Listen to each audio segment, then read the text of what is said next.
Good evening बच्चों।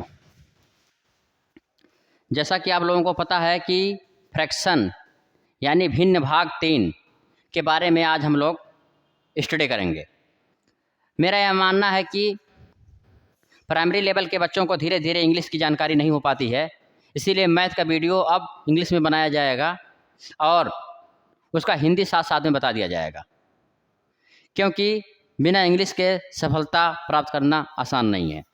तो एक बार मैं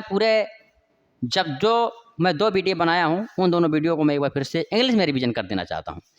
हम सबसे पहले बात किए थे इस चैप्टर जो है हमारा चैप्टर का नाम है फ्रैक्शन, FRACTION फ्रैक्शन। फ्रैक्शन क्या है हिंदी में हमने बता रखा था, इंग्लिश में हम बात करते हैं। Fraction is a part of whole. Fraction is a part of whole. Part of whole. Whole मतलब किसी कंप्लीट चीज़ का कोई पार्ट जो होता है उसको हम लोग फ्रैक्शन कहते हैं। जैसे कि मान लीजिए पूरा हमारा कंप्लीट चीज़ है, इसका जो हाफ पार्ट होगा इसको हम लोग क्या कहेंगे, 1/2, ये हमारा फ्रैक्शन हो गया। तो फ्रैक्शन से आप लोग परिचित होंगे, अवगत होंगे। दूसरे नंबर पे हम लोगों ने बात किया था फ्रैक्शन के पार्ट। किसकी बात की थी? फ्रैक्शन के पार्ट। तो हमने बताया था कि फ्रैक्शन के 3 पार्ट होते हैं। एक हमारा होता है जो ऊपर होता है, जिसको हिंदी में अंश कहते हैं। अंश को हम लोग कहते हैं न्यूमिनेटर। क्या कहते हैं? न्यूमिनेटर। मैं लिख रखा था। और जो बीच वाली लाइन होती है इसको अपान कहते हैं, और नीचे वाले हर को हम लोग कहते हैं डिनोमिनेटर। इससे भी आप परिचित होंगे। थर्ड नंबर पे हमने बात की थी कि टाइप्स ऑफ फ्रैक्शन। तो फ्रैक्शन के 3 टाइप्स है जो हम इंग्लिश में बता चुके थे। एक हमारा होता है प्रॉपर फ्रैक्शन। क्या होता है? प्रॉपर फ्रैक्शन, जिसका न्यूमिनेटर छोटा होता है डिनोमिनेटर से। सेकंड हमारा होता है इसका उल्टा, इम्प्रॉपर फ्रैक्शन, जिसका न्यूमिनेटर बड़ा होता है डिनोमिनेटर से। थर्ड हमारा होता है मिक्स फ्रैक्शन, जिसके बारे में हमने बात कर ली थी। मिक्स फ्रैक्शन क्या होता है? Combination of proper fraction and unnatural number, इसको हम लोग कहते हैं मिक्स फ्रैक्शन। इसके बारे में भी हम इंग्लिश में बात कर लिए थे। 3 पॉइंट हो गए। चौथा पॉइंट हमारा था कन्वर्जन, जिसको हम लोग कहते हैं परिवर्तन, एक फ्रैक्शन से दूसरे फ्रैक्शन में बदलना। तो हम जो है इंग्लिश हिंदी मैथ में कुछ नहीं होता है, इंग्लिश हिंदी कुछ नहीं होता, बस आपको वर्ड की मीनिंग पता होनी चाहिए। तो हम बात करते हैं, हमने 2 चीज़ पढ़ी थी वहाँ पे, जो मैं यहाँ पे प्रॉपर लिख देता हूँ। एक हमने पढ़ा था इम्प्रॉपर को मिक्स में कन्वर्ट करना है, दूसरा हमने पढ़ा था कि मिक्स फ्रैक्शन को इम्प्रॉपर में कैसे कन्वर्ट किया जाता है। वीडियो आप देखेंगे आपको बहुत ही क्लियर हो जाएगा। इम्प्रॉपर को हम लोगों ने विषम भिन्न कहा था और मिक्स को हम लोगों ने मिश्र भिन्न कहा था। क्लियर? फिर भी नहीं क्लियर होगा तो मैं अलग से वीडियो बना दूंगा। आज हम लोग पॉइंट नंबर 6 सिंपलेस्ट फॉर्म, इसका हिंदी होता है सरल रूप। भिन्न का सरल रूप, फ्रैक्शन का सरल रूप पढ़ेंगे, इक्विवेलेंट फ्रैक्शन पढ़ेंगे यानी समरूप भिन्न पढ़ेंगे, लाइक और अनलाइक फ्रैक्शन पढ़ेंगे। 3 पॉइंट आज हम लोग पढ़ेंगे। तो हम बात करते हैं सिंपलेस्ट फॉर्म। सिंपलेस्ट फॉर्म की ज़रूरत क्यों पड़ी? क्योंकि जब भी कभी हमको आंसर लिखना होता है तो हमको सिंपलेस्ट फॉर्म में लिखने की ज़रूरत पड़ती है। अगर हम आंसर को सिंपलेस्ट फॉर्म में नहीं लिखेंगे तो मेरा आंसर सही नहीं होता है, इसीलिए सिंपलेस्ट फॉर्म पढ़ना जरूरी होता है। सिंपलेस्ट फॉर्म बहुत ही आसान है, लेकिन इसको बताने के लिए हमको कुछ चीज़ें जाननी पड़ती है, जो हम कहते हैं डिविजिबिलिटी रूल, कटने का नियम। जिसको कटने का नियम याद है वो सिंपलेस्ट फॉर्म बहुत आसानी से पढ़ लेगा। तो मैं कटने का नियम का वीडियो एक बना दूंगा, लेकिन फिर भी आप लोगों को जो है 2, 3, 4, 5, 6, 7 का तो बहुत कठिन है, 8, 9 और 11 इतने का कटने का नियम आपको आना चाहिए। अगर फिर भी आपको नहीं आता है, कटने का नियम नहीं आता है, तो आप क्या करेंगे, टेबल आपको रट्टा आना चाहिए। टेबल मतलब पहाड़ा आपको रट्टा आना चाहिए। बिना पहाड़ा के मैथमेटिक्स नहीं चलेगा। जिस प्रकार गाड़ी को चलने के लिए तेल की ज़रूरत पड़ती है, उसी लिए मैथमेटिक्स को चलने के लिए पहाड़े की ज़रूरत पड़ती है। तो पहाड़ा आप 110% मैं कहता हूँ कि 20 तक पहाड़ा रट्टा याद कर लें। रट्टा मतलब जुबान पे। अगर मैं पूछता हूँ 9 9 81, 9 9 81 तो आपको बताना पड़ेगा, नहीं तो मैथमेटिक्स नहीं चलेगी। अगर जिनको मैथ सीखना, मात्र एक काम करें, पहाड़ा याद करें। तो हम आज चलते हैं पॉइंट नंबर 6 हमारा जो है सिंपलेस्ट फॉर्म ऑफ फ्रैक्शन क्या होता है। जैसे मान लीजिए आप कोई फ्रैक्शन लगाए, जैसे हम बात किए थे कि 2/4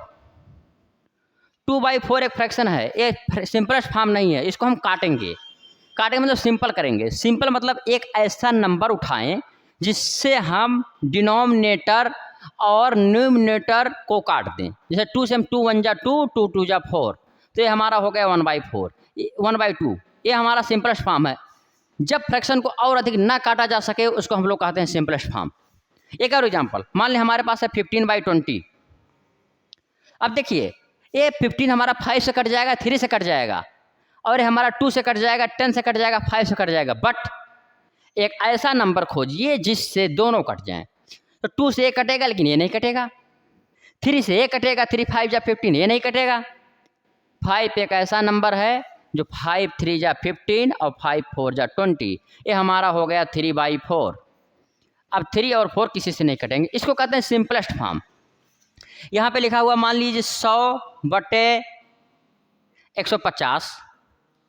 अब क्या करें सर, ये तो बहुत बड़ा नंबर है, 0 से 0 को कैंसिल करें।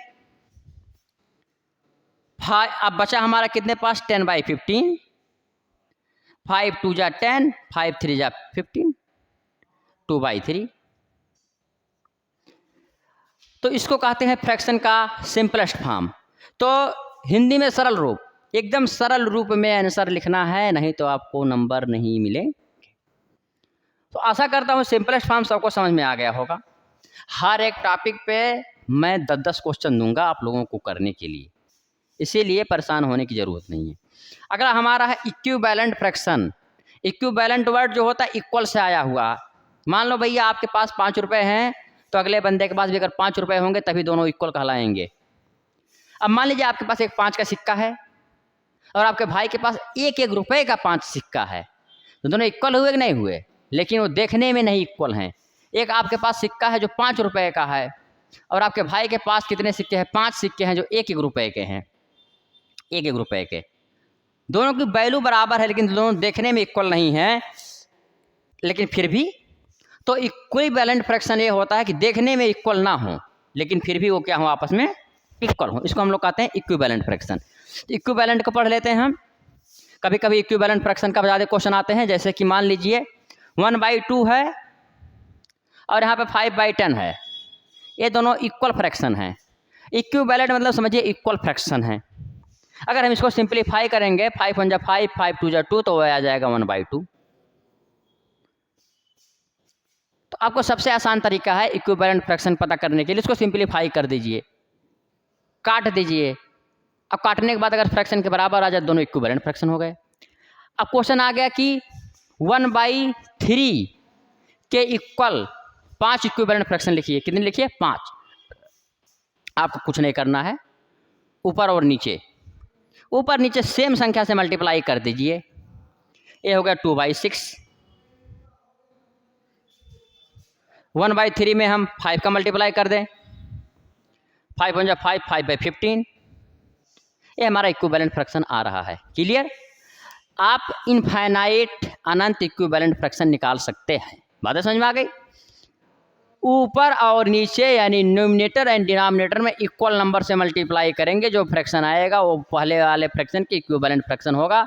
1 से नहीं करना है, 2 3 4 5 6 100 200 500 1000 1000 किसी से मल्टीप्लाई करेंगे, इनफाइनाइट इक्विवेलेंट फ्रैक्शन आएगा। अगर किसी ने पूछ लिया कि 1/10 एंड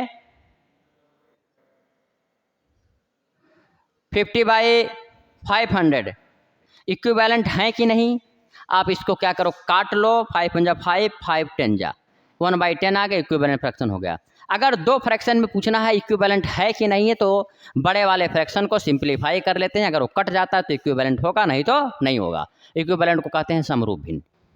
क्लियर? और एक फ्रैक्शन के इक्विवेलेंट फ्रैक्शन निकालना हो, जितना भी निकालना होगा, आप किसी भी नंबर से ऊपर और नीचे मल्टीप्लाई करते जाएंगे। Point number 8, like and unlike fraction साथ में हम लोग पढ़ेंगे। लाइक फ्रैक्शन क्या होता है, अनलाइक फ्रैक्शन क्या होता है। हिंदी भी समान भिन्न और असमान भिन्न होता है। क्या होता है? समान भिन्न और असमान भिन्न। जिसको हम लोग कहते हैं समान और इसको हम लोग कहते हैं असमान। कुछ भी नहीं है। अभी एग्जाम्पल से आपको पता चल जाएगा लाइक फ्रैक्शन। देखिए 1/4, 2/4, 3/4। इसमें कॉमन क्या है? डिनोमिनेटर। डिनोमिनेटर मतलब हर जिसके समान होते हैं वो हमारे इक्वल फ्रैक्शन होते हैं।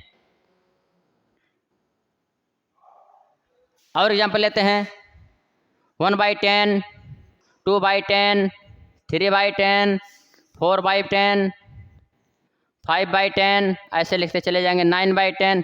ये सब हमारे इक्विवेलेंट फ्रैक्शन होते हैं, जिनके डिनोमिनेटर क्या होते हैं, समान होते हैं, हर समान होते हैं, सबका हर 10-10 है। इक्विवेलेंट फ्रैक्शन क्लियर हो गया होगा। ऐसे फ्रैक्शन जिनका हर समान होता है उनको इक्विवेलेंट फ्रैक्शन कहते हैं। कोई डाउट नहीं होनी चाहिए, क्योंकि बहुत ही आसान है। इसकी ज़रूरत क्यों है पढ़ने के लिए? जब हम फ्रैक्शन का एडिशन पढ़ेंगे तो इक्विवेलेंट फ्रैक्शन का एडिशन बेहद आसान होता है, बहुत ईजी होता है। इक्विवेलेंट फ्रैक्शन में कुछ नहीं करते हैं, न्यूमिनेटर को ऐड कर लेते हैं। एक मैं छोटा सा एग्जांपल देना चाहता हूँ। इक्विवेलेंट फ्रैक्शन का एडिशन जब हम लोग पढ़ेंगे तो बहुत ही आसान होगा। जैसे कि यहाँ पे देख लीजिए, मान लीजिए आपके पास है 2/5 और +3/5 है। ये आपके लाइक फ्रैक्शन है। कौन से फ्रैक्शन है? Like fraction. इनको ऐड करना है। तो आप देख रहे हैं लाइक फ्रैक्शन का डिनोमिनेटर इक्वल है, तो न्यूमिनेटर को जोड़ लेते हैं। 3 और 2 5, 5/5, ये मेरा ऐड हो गया। तो लाइक फ्रैक्शन को ऐड करने में आसान होता है, इसीलिए हमको लाइक फ्रैक्शन पढ़ना ज़रूरी होता है। लेकिन सिर्फ लाइक फ्रैक्शन के क्वेश्चन तो एडिशन और सबट्रैक्शन के आएंगे नहीं, इसलिए अनलाइक फ्रैक्शन पढ़ना ज़रूरी होता है। भाई अनलाइक, अगर आप लाइक जानेंगे तो अनलाइक क्या होता है? उल्टा होता है, जिसके डिनोमिनेटर इक्वल नहीं होते हैं। यानी हम लोग कह सकते हैं हर समान नहीं होते हैं, हर समान नहीं होते हैं। हर को कहा जाता है डिनोमिनेटर इज नॉट इक्वल। जैसे लिखा हुआ 1/2, 1/3, 3/4, 5/6, 9/100, ये सब हमारे अनलाइक फ्रैक्शन हैं। अनलाइक फ्रैक्शन पे ही फ्रैक्शन का सारा वर्क होता है। अनलाइक फ्रैक्शन को ही बेसिकली ऐड किया जाता है, सबट्रैक्ट किया जाता है, मल्टीप्लाई किया जाता है, डिवाइड किया जाता है। लाइक फ्रैक्शन का भी इसमें यूज होता है, लेकिन लाइक फ्रैक्शन का कैलकुलेशन बहुत ही आसान होता है, बेसिकली वर्क होता है अनलाइक फ्रैक्शन में। तो मैं आशा करता हूँ कि आज का जो हमारा टॉपिक है simplest form, equivalent fraction, like fraction और अनलाइक फ्रैक्शन, तो आपको क्लियर हो गया होगा। देखिए बेसिक चीज़ें थी। सबसे number 1, what is fraction? Fraction is a part of whole. Parts of fraction, numerator, denominator and upon. Types of fraction, proper fraction, improper and mix fraction. उसके बाद हमारा कन्वर्जन, इम्प्रॉपर को मिक्स में और मिक्स को इम्प्रॉपर में। Next point number 6, simplest form, equivalent, like and unlike. और कल से जो मेरा वीडियो बनेगा पार्ट 4, ये हमारा था भाग 3। इसको जो है आप देखेंगे हमारा क्या है, भाग 3, फ्रैक्शन भाग पार्ट 3 है। कल से हमारा जो वीडियो बनेगा, कल से हम लोग एक्चुअल में फ्रैक्शन पे वर्क करेंगे। बेसिक हुआ समाप्त, अब हम फ्रैक्शन पे और करेंगे। कल हम लोग पढ़ेंगे एडिशन एंड सबट्रैक्शन, वो भी अनलाइक फ्रैक्शन के और लाइक फ्रैक्शन के। लेकिन एक बात इससे पहले बताना चाहता हूँ, एडिशन और सबट्रैक्शन पढ़ने के लिए आपको एलसीएम निकालने आना चाहिए। तो सभी लोग एलसीएम निकालना सीख जाएंगे, फिर भी जिनको नहीं आएगा एलसीएम निकालना मैं बता दूंगा। दूसरी बात, जिसको एलसीएम निकालना नहीं आता है वो लोग टेबल याद करके जरूर 20 तक आएंगे। बिना टेबल के वर्क नहीं हो सकता मैथमेटिक्स में। Table is a necessary part of the mathematics. Okay, if you want to learn and earn by the mathematics then you learn the table. Otherwise mathematics छोड़ दीजिए, टेबल याद करना ही है। आप कुछ मत करिए, रोज सिर्फ एक लाइन याद करिए। कितना लाइन याद करिए? एक लाइन। तो 20 दिन में आपको 20 तो याद हो जाएगा। और टेबल याद करेंगे तो मैथ पढ़ने में मज़ा आएगा, अदरवाइज नहीं आएगा। तो आज के लिए इतना ही है। ज़्यादा से ज़्यादा लोगों को शेयर करिए और चैनल को सब्सक्राइब करिए, ताकि जो नया वीडियो बने आप तक सबसे पहले पहुंचे। और उन लोगों तक पहुंचाइए जो लोग फाइनेंशियली वीक हैं, कोचिंग नहीं कर सकते हैं, या रेगुलर स्कूल नहीं आते हैं, या जो पढ़ते हैं भूल जाते हैं, या जिनका बेसिक बहुत कमज़ोर हैं, ताकि ज़्यादा से ज़्यादा लोग इस वीडियो का फ़ायदा उठा सकें। और एक शुरुआत है, मैं सिखाने की 100% गारंटी हमारी है। धन्यवाद।